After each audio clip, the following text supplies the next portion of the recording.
Darkness has descended upon the city, and the creatures of the night have begun to stir. This is the time when the veil between the realms of the living and the dead is the thinnest, and all that is not what it appears to be. Like a lone sentinel, one candle flickers in the night, revealing all that lurks in the darkness. This is Ghost Chronicles, Book of Shadows. Welcome to the nightmare. Well, good evening, everyone. And I am that lone candle flickering in the night, Ron Kolick, New England's own Van Helsing. And with me, of course, is the Wicked Witch from the West, Marla Brooks. Mm-hmm. I'm evil, right? Yeah. What's that? Don't mess with me. Don't mess with me. I got my witch's ball hanging right in front of me. Anytime I do a show with you, I've got that baby sitting there protecting me from all that. But I don't know. Now I've got something else to deal with because we have a guest tonight who has her own witchery. Well, she's got a lot of stuff. You want to introduce her? That's very good. I've heard her on Pararex. I heard her on your show on Pararex, and yeah, so I'm anxious to speak with her. I'll listen to her. Yeah, well, she has it's Miss Aida, and she's an author, and she's an Air Force veteran and a registered nurse, and God bless her. Oh, God bless her. Thank you. And so tonight we're going to be talking about two of her recent books, the traditional Hoodoo and Conjure, and you were talking about the candle. This is, I don't know I can pronounce this, Figural candle spells? Yes. Ooh, I did it. Okay. And it's about conjuring magic with the power of fire. And so, yeah, this is going to be good. And then she's got a story too, that it's kind of like creepy. I like creepy stories. And it was it's a personal story. I like personal creepy stories. Anything else? I should know. You gotta stop making me laugh because then I can't talk. See, I told you it was fun to be here. She's in trouble already. Definitely in trouble. Well, I shouldn't have warned her about you, but I had to. Yeah, I used to go on Marla's show, and I've known Marla for years and years and years. And then her peeps in the chat room would say, "Who is this guy? Why is he so mean to you?" It's true. It's true. They don't have a sense of humor, and then when they'll call me or something, and after the show, and I have to really tell them that I'm being honest. She thought I was covering for you. Anyway, yeah. So I want to hear more about these books and voodoo. Was it voodoo spell? Hoodoo. Hoodoo or voodoo? What's the difference here? Yeah, that's okay. Here we go. So there you go. The difference between hoodoo with an H and voodoo with a V, okay, is that when the enslaved Africans, and I talk about this in my book, Traditional Hoodoo and Conjure, when the enslaved Africans during the transatlantic slave trade, when they were brought to the Americas and, the Caribbeans of the Americas, in some places they were able to preserve part of their religions. And they syncretized their religions with the existing religions of the countries for which they resided, most of them being Catholicism. And those beliefs and practices gave birth to African diaspora religions. Oh my God. And one of them is voodoo, and that is Voodoo, and that is an African diaspora religion that's practiced in the United States. It's also called Louisiana voodoo.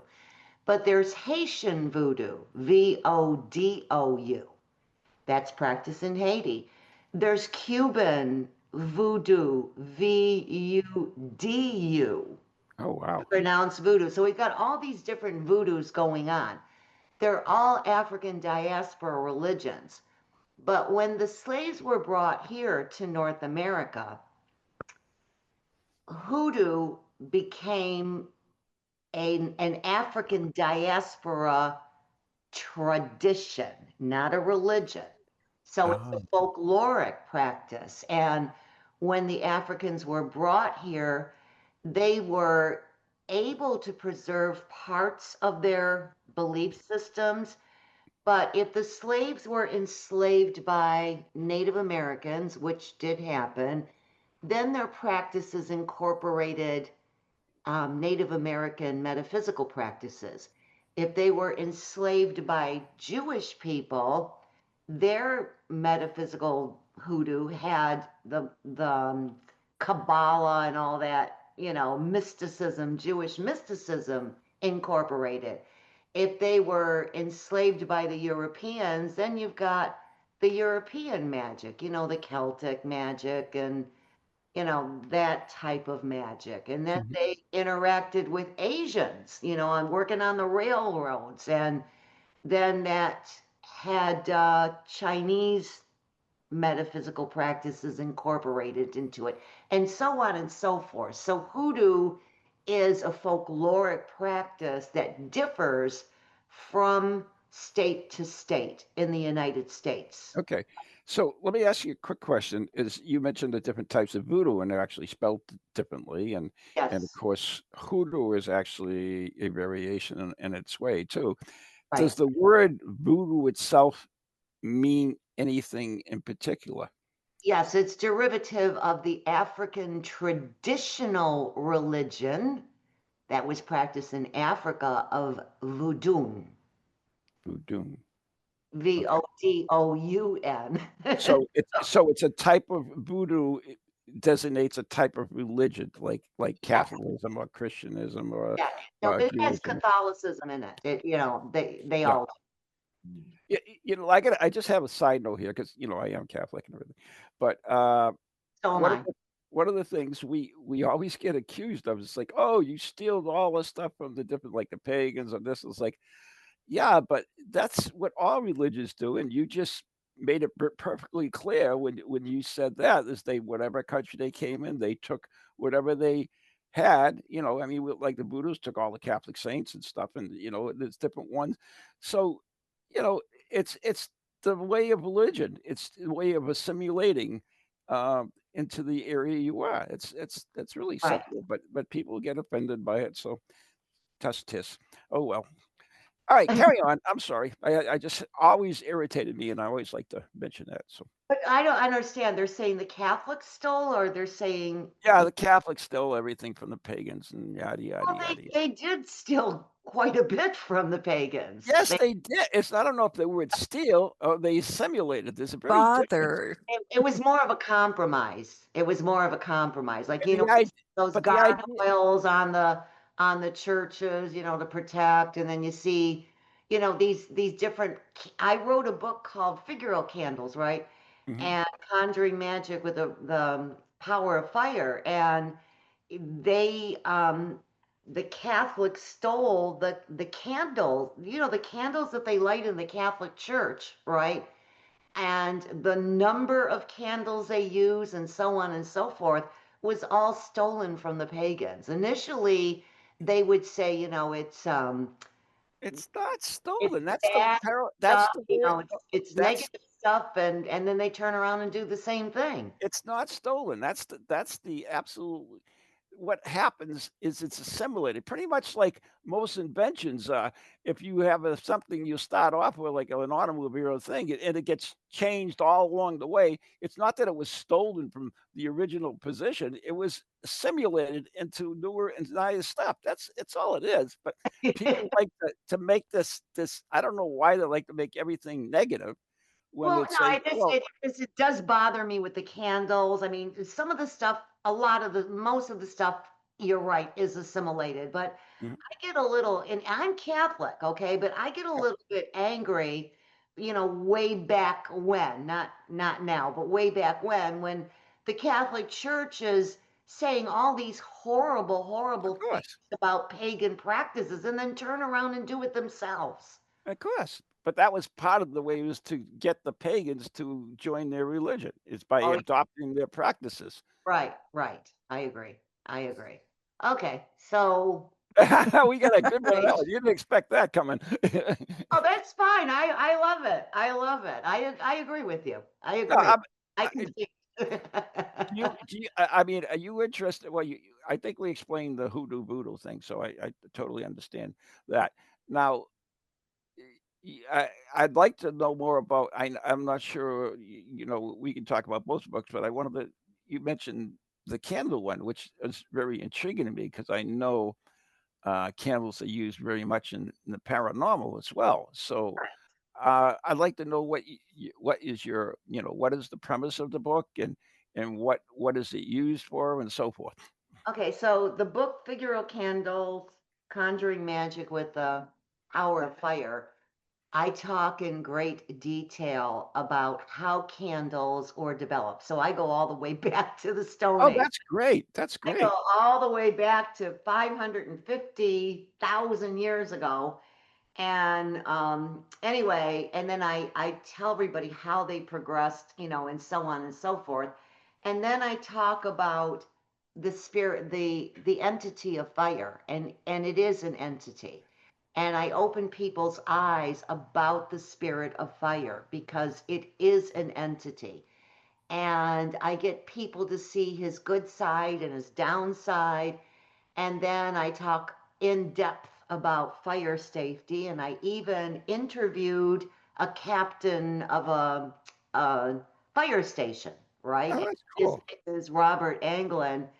And it was so cool because, the first thing I asked him, and it's in the book, I said, I believe that fire is a living entity. And I asked him, what do you think?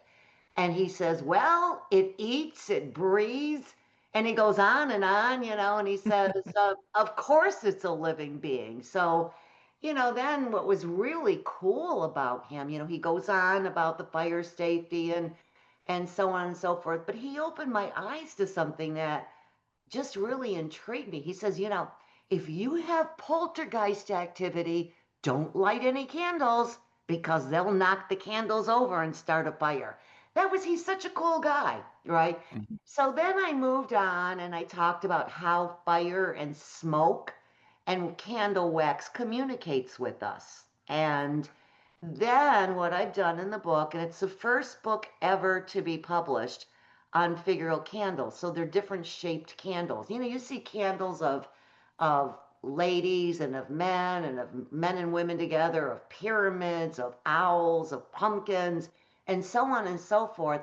And I teach the reader how to work with them to achieve your desires. And Yeah. I'll give you for instance, okay, Yeah. and I give the symbolism behind everything. And one of the ones, you can buy these now during this season, right? You can buy the ghost candles, you can buy the jack-o'-lantern candles, you can buy the witch candles, and those can be used year round. And an example would be using a ghost candle, right? Hmm. Ghost candle, let's just say I had a traumatic event, an absolutely traumatic event that stayed with me. I could write that on the candle, inscribe it, and I do tell the readers how to do so, right? And light this candle to make that traumatic memory to be a ghost of my past, to make it go away. The jack-o'-lantern So let me candle, interrupt, ask you a question. When you say a ghost candle, is it actually a candle that looks like a ghost? yes, Okay. All right. Just want to make okay. clear on that. Yeah. So witch candles Uh-huh. are used to help the practitioner, the spell caster. It gives them extra power, right? So you can use those witch candles all year long. See, The- I've heard about candle magic where you can carve into a regular straight candle Yep. something and burn it and do it as that. So this is even stronger than that because it's shaped like whatever you're dealing with. Exactly. So, when you're casting a spell, creative visualization is so important. And wow, now you've got what are trying to visualize so hard, you've got it right in front of you. So uh, it's just very, very nice that you're using, for instance, if you have a human candle, a male candle, or a female candle, or even an animal candle, those are effigies. They represent the person for whom you wish to, I don't want to use the word manipulate, but you wish to reach, right? So So is it like the doll in voodoo? exactly, Ah, exactly. So the jack-o'-lantern candle. So jack-o'-lanterns basically are designed to scare away evil spirits, right? hmm. And we can use those all year long too, right? Light a jack-o'-lantern candle. So, pyramid candles. Pyramids, represent wealth. You can use that for money spells. I tell everybody what they represent and how they're used. Oh wow, that's And pretty. it's really comprehensive. I mean, there's so much in here. And on both books, I thought it was interesting that you have prayers and psalms for the spell work, Right. to calling the angels or the saints or other spirits. And that's really nice at the end, to know you can do it yourself or you can make up your own, but they're there for you if you want to do it. So, Right. And oh, I've tried to cater to all communities. So mhm. there's prayers that are not Catholic or Christian in nature, and then there are prayers that are Christian in nature. So that way everybody has a choice. There's prayers to Venus. Venus, we petition Venus for love, or I learned something new. I didn't know she was a the patron goddess of prostitutes. And Ah, I learned something new there, so for sex workers, there you go. And I even have a sex worker spell in there, for better business. But I have prayers to Venus, different prayers, and that's definitely not Christian. I mean, I have all kinds of different prayers. So you've got Christian prayers and you've got non-Christian prayers. So The Catholics do have a patron saint of prostitutes. they do. Yes, they do. Ooh. You would ask me that, I don't know. But I know they do because, yes, it's, I don't think they call it the patron saint of prostitutes, but they call it, like the patron saint of wayward women or something like that. So they have a saint Oh, that deals with that particular aspect of oh, life. wow. I've got Judica's book, but it wouldn't, well, you guys talk and I'll see if I can find it. Yeah, I don't know how you would look that up. Well, Well, I mean, you could just Google it, patron saint of Yeah, prostitute. patron saint of hookers, see if that's on there. Hookers. Where are you from? You have a Massachusetts accent. Massachusetts. You from Massachusetts? Of course. Is there any other place? Well, do you park your car or do you park your car? I'm a pack a cat. Yeah, so nobody talks like No, that. I'm dying to tell you what happened to me last year. Well, tell me what happened to you last year. Nobody stopped you, you know? Yeah. So, So let me look at the time because I don't want you to. Yeah, we are running close to time, so we'll hold on to that till after the break. So okay. you just have to sit on it an extra minute because you are dying Uh, to, light a candle for patience. well, she can talk a little bit about her book, The Traditional Hoodoo and Conjure. What happened to And the candle when we were on? no, I said we're going back to the candle too, Yeah. but Well, let's yeah. go back to that one, since we're still talking about it. Okay. Okay, I slapped my hand. I'm good. Sorry. Yeah. So, uh, where are your books available? It depends on what book. So, you can get them on Amazon. You can in Barnes and Noble, Indie Books. and then bookstores, Okay, cool. regular And bookstores. and what I was going to say, if somebody wants to get in touch with you, is the way they can reach you? Yes, they can go to my website, missaida.com, missaida.com. And then I also have a Facebook page, Miss Aida Psychic. Oh, she's a And psychic. on that Facebook page, every 3 weeks, I give a half-hour free magical coaching, and I give, teaching sessions. So, yeah. So I don't feel bad for you now because you're a psychic. You knew what you were getting into when you joined this show. Well, no, because Marla Brooks warned me, but I can give you some ammunition about her. Oh, I have plenty of ammunition for Molly. You don't have to worry about that, young. But if you want to mention, feel free to mention something. We've got 3 minutes before the break. Oh, So. I could just tell you that in 10 seconds or Oh, less. please tell me that. I would love to hear that. And our listeners would too, because everybody loves Marla. Oh Okay. yeah, sure. Uh-huh. Do you know that she has mafia ghosts following her around? No way. Yes, I knew you didn't know. No way. Yep. So now you've got ammunition, and now Marla's probably going to kick my butt for telling you. Oh, wait a minute. You're too far to kick. No, it's okay.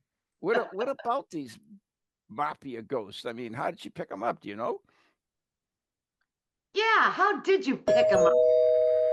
Oh, saved by the bell. Honest to God, I'll tell you when we come back. No, you got a minute. You got a minute. You can tell me now. Okay, I was in an investigation in Hollywood in one of the banks, and he followed me home, this guy.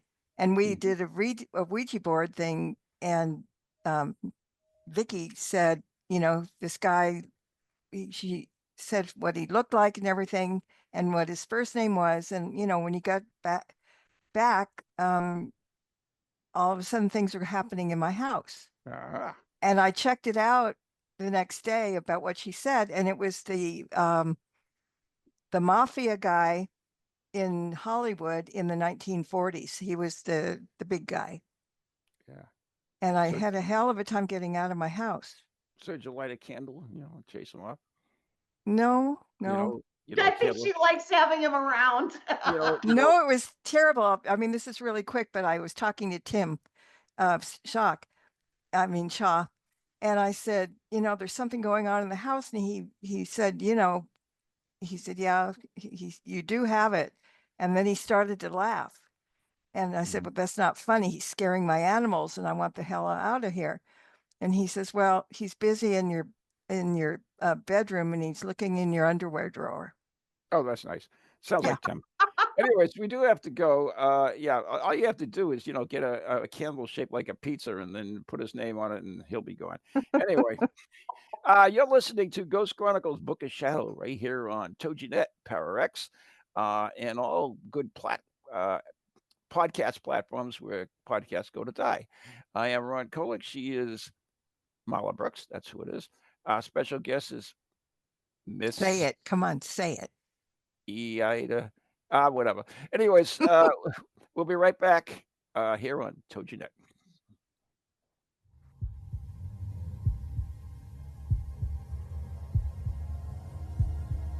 I can't say that.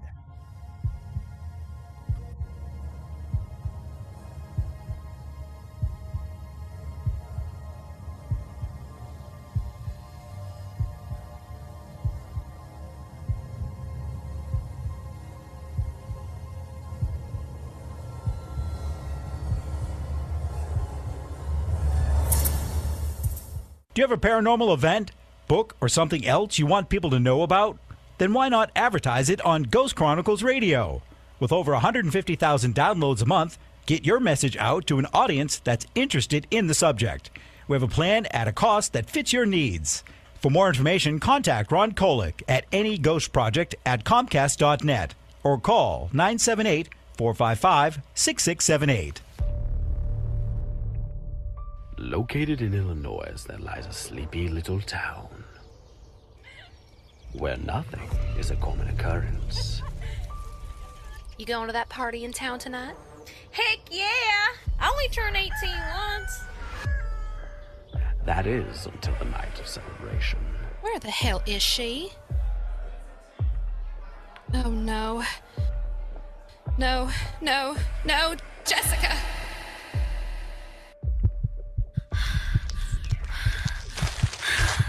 What's happening?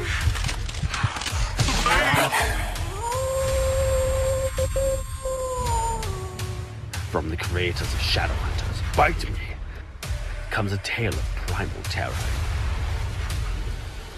and grindcore mayhem. Shadowhunters, kill, Jessica, kill!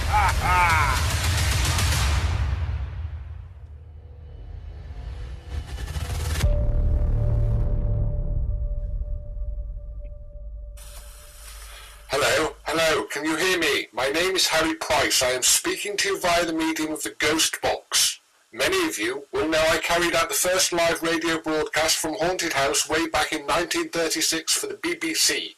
Now, thanks to the wonders of modern technology, I am still able to keep abreast of 21st century ghost hunting by listening to Ghost Chronicles International on TogiNet, ParaX Radio, the Ghost Channel, and even on something called a podcast. Two splendid chaps host it. One is an American who calls himself New England's own Van Helsing, although I have discovered his real name is Ron Kolek. The other is Stephen Parsons, and he's a paranormal scientist. Well, mustache, I am required elsewhere on something called a K2. But don't forget, I'll be listening in every Tuesday from 8 o'clock in Great Britain and 3 o'clock on the American Eastern Seaboard. I trust you will join me there.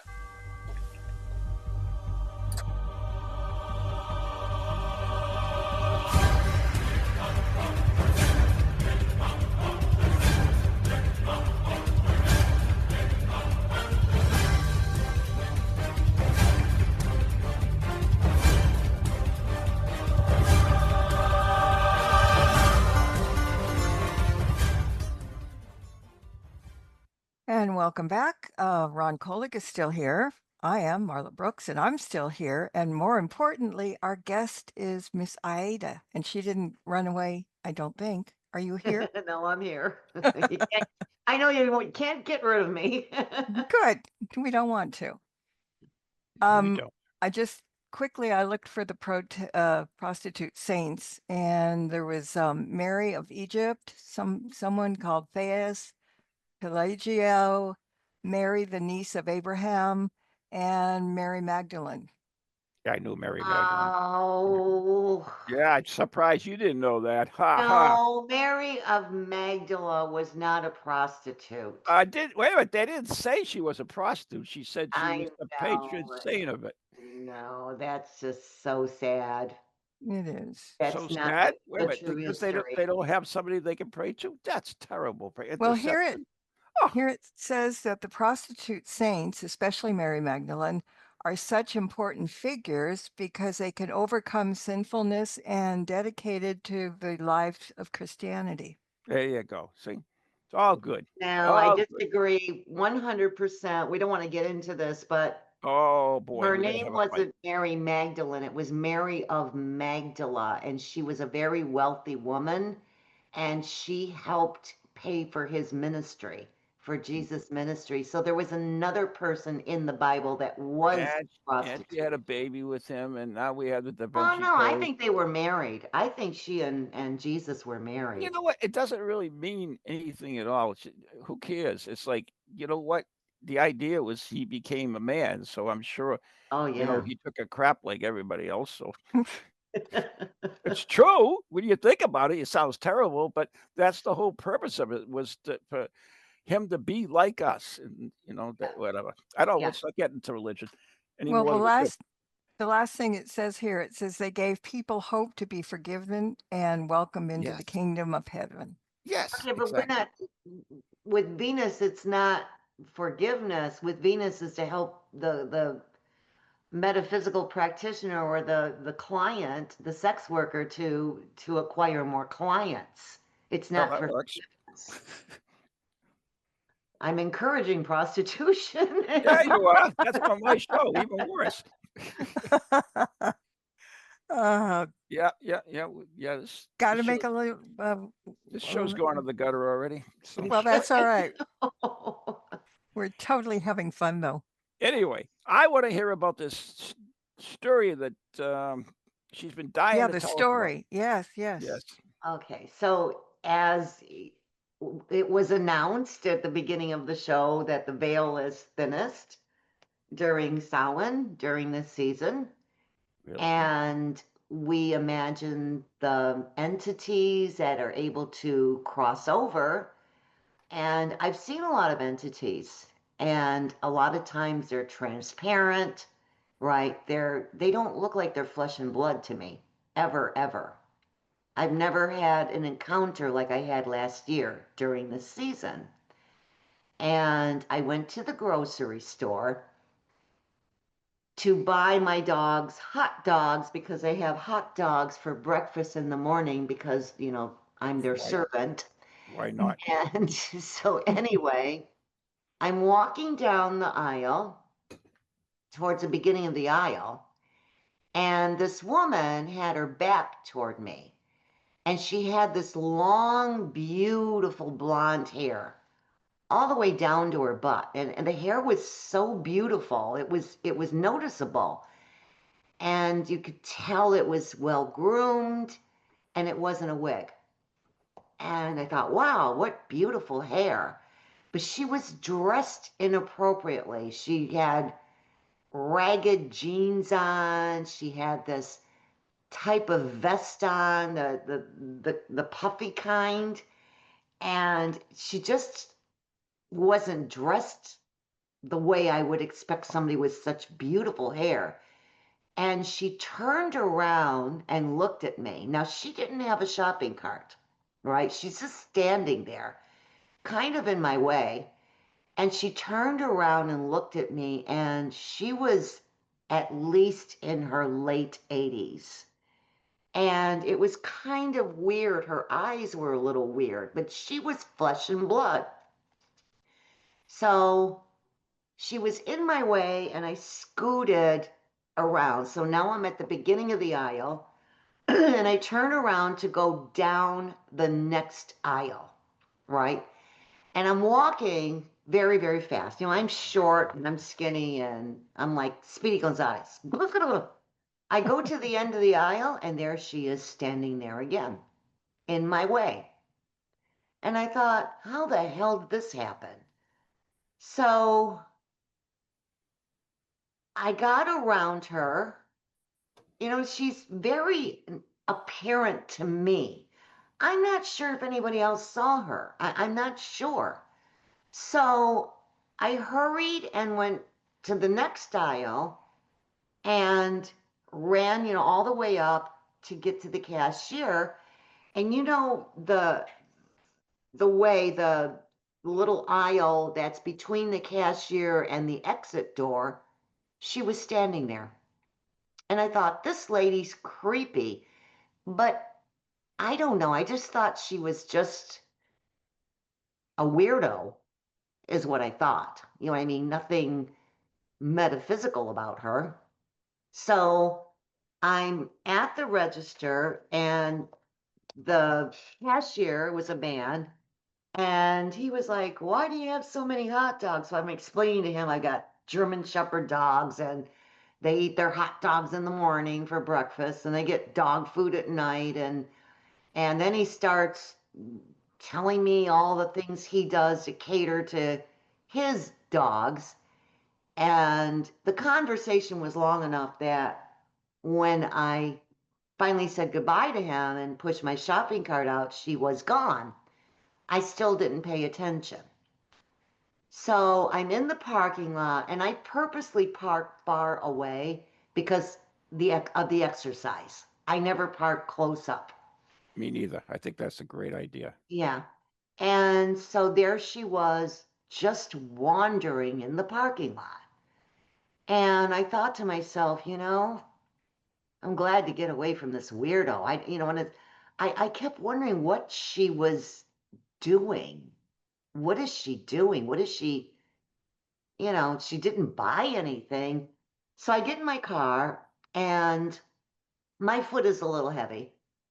Yeah. And it's not too far from the store to my house. So you exit out the store, and then there's a busy street. And that street is 23 Mile Road. And I hope no cops are listening to me, but the speed limit is 55, and I was doing 65, right? So I drive a half a mile, and then I make a right turn to go towards my subdivision. Then I make another right turn, and that is a dirt road. Okay, and it's very, very narrow. And no place to park, no nothing. As I turn and go into the dirt road, guess who's walking toward me? That lady. And I went, oh my God. And she came running towards the passenger side, running towards me and towards the passenger side. And I just kept going. I just kept going because the first thing that crossed my mind is, this is obviously an entity, and I don't know if it's good or bad, and I'm not going to take any chances. I just ignored it and went home. And that's the first encounter that I know of that I've had with an entity that looked flesh and blood, just like you and I. Well, I don't know about you. I know for a fact mine was flesh and blood, but I'm actually AI, so it doesn't matter. oh, okay. And Yeah, it's interesting because I called all my well, not all of them. I called numerous friends in different metaphysical practices, and each one of them had a different opinion. And I'm not going to go into the opinions, but I disagreed with every one of their opinions. Everyone. I've seen 3 apparitions, as I call them, and they were all solid, absolutely as real as Mahler is. Wow. Wow. What did they look like? Or one was a dog. Oh, One was a nice. dog. One was a woman. Actually, 2 were women. So a dog and 2 women. They looked just as real as you and me, just normal people. And did you have any communication with them? No, I just thought they were real, and then they disappeared. I realized that they weren't real. Wow. The dog was interesting. I was doing a public investigation to raise money for the Friends of Wood Island Lighthouse, and so it's on an island. So they brought us in by boat on a Saturday, and we did our investigation with the public. And the next morning was Sunday. I was sitting in the kitchen in the keeper's house. The keeper's house wasn't totally completed yet. It was there was walls and everything, but it wasn't like all furnished and everything. We had a picnic table sitting in what would have been the dining room, and we were sitting there, and I looked into the kitchen, and I saw a dog going across the room, the door, and it didn't just go zoom by, it walked by, and the weird thing about it, it was no sound at all. Like, you hear a dog with their claws on a linoleum floor, you can hear that distinctly. So Right. I jumped up and ran into the kitchen, and there was no dog there. The doors weren't open or all, so I have no idea what a dog. So I came back, and the person I was sitting with, the director of the place, she looked at me. She says, "What'd you see, Ron?" I says, "You got to laugh, but I saw a dog." And she says, "Can you describe him?" I says, "Yes, I saw him as real as I'm looking at you." And she just kind of laughed and shook her head. She says, "Well, Ron, there used to be a dog that belonged to one of the lighthouse keepers that are on the island. But when it was time for the lighthouse keeper to be relieved and go home, the dog wouldn't leave the island. So he stayed on the island, and every lighthouse keeper afterwards took care of him until he died." And she says, "The description of the dog you told me says, sounds like him." And eventually she showed me a picture, and it sure looked like that. Now, can I say it was that dog? No, but it certainly looked like that dog that it was, yeah.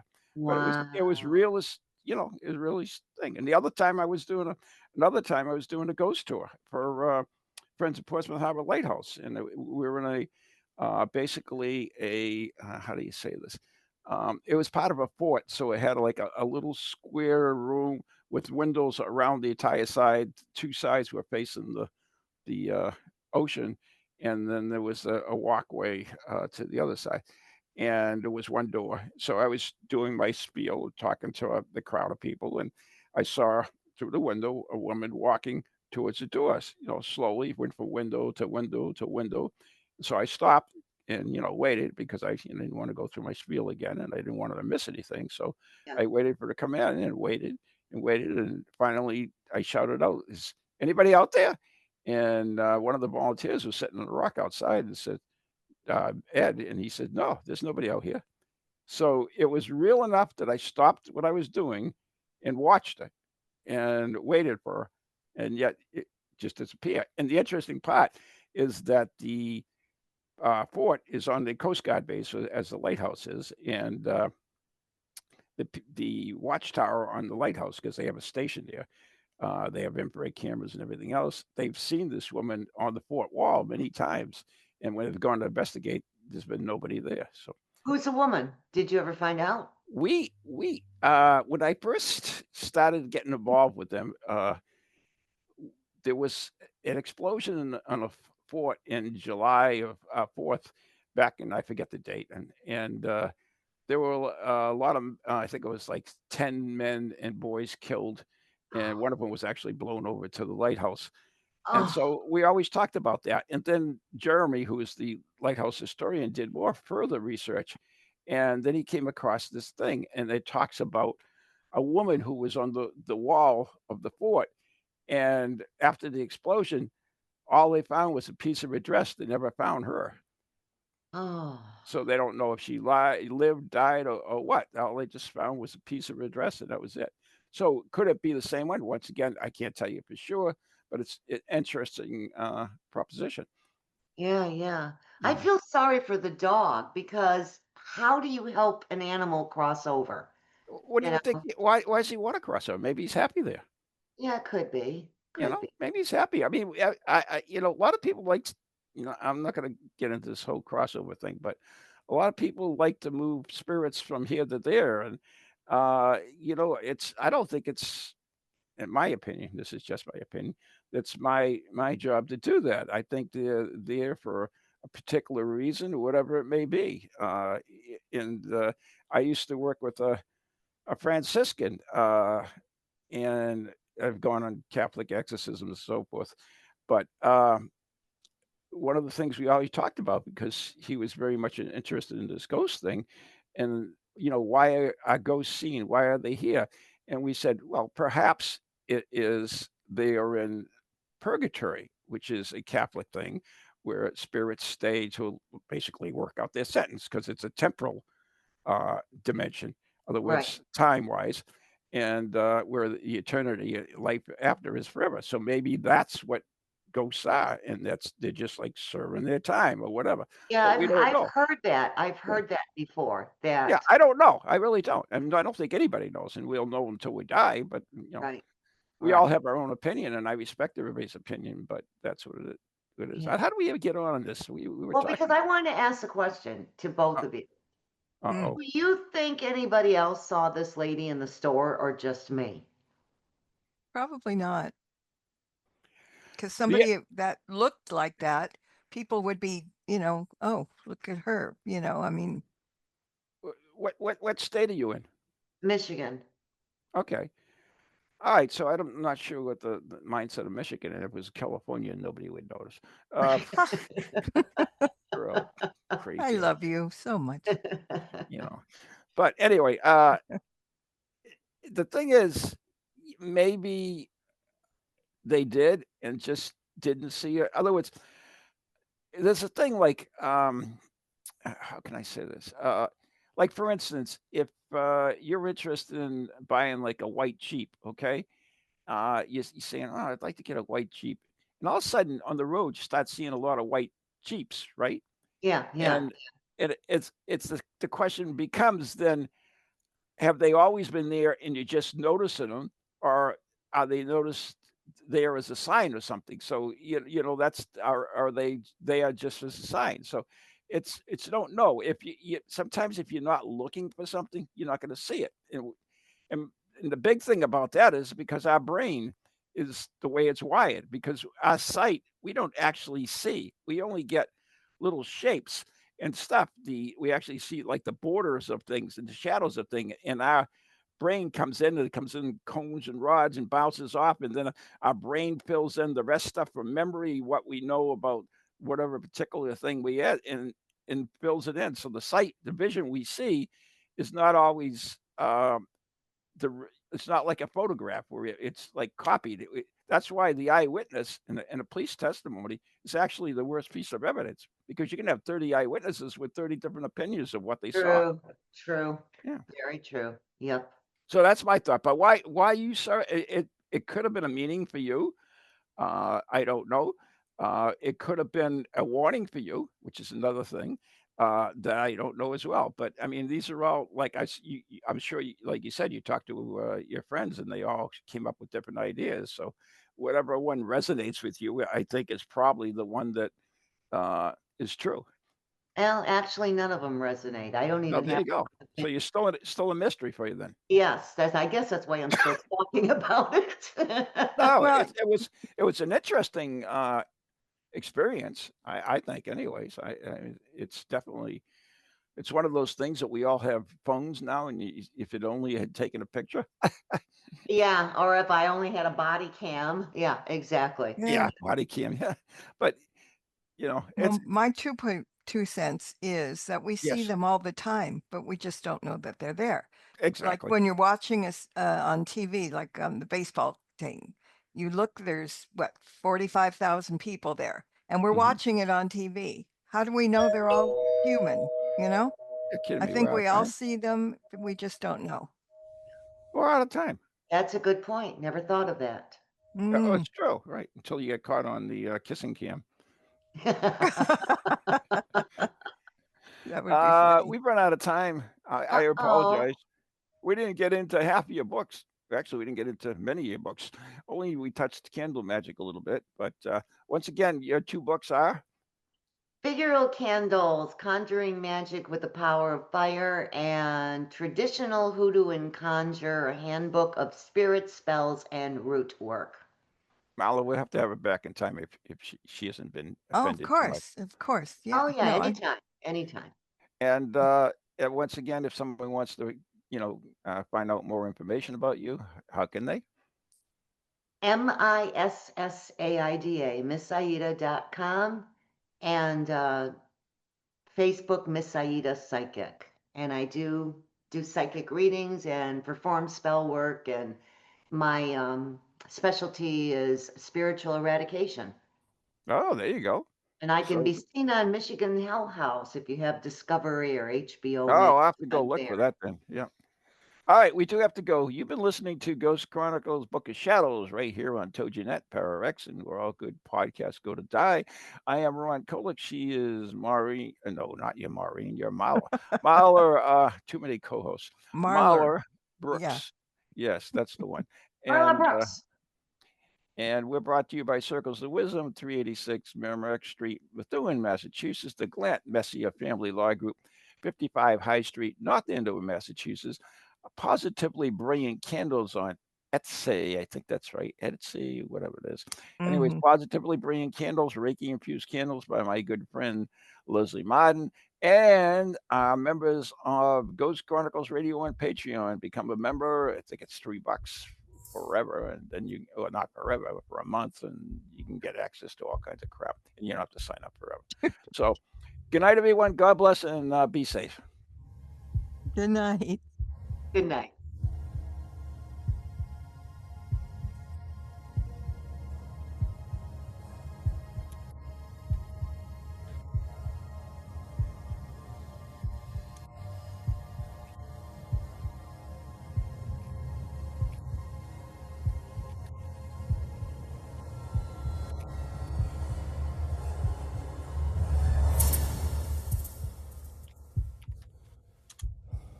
From ghoulies to ghosties, long-leggedy beasties, and things that go bump in the night.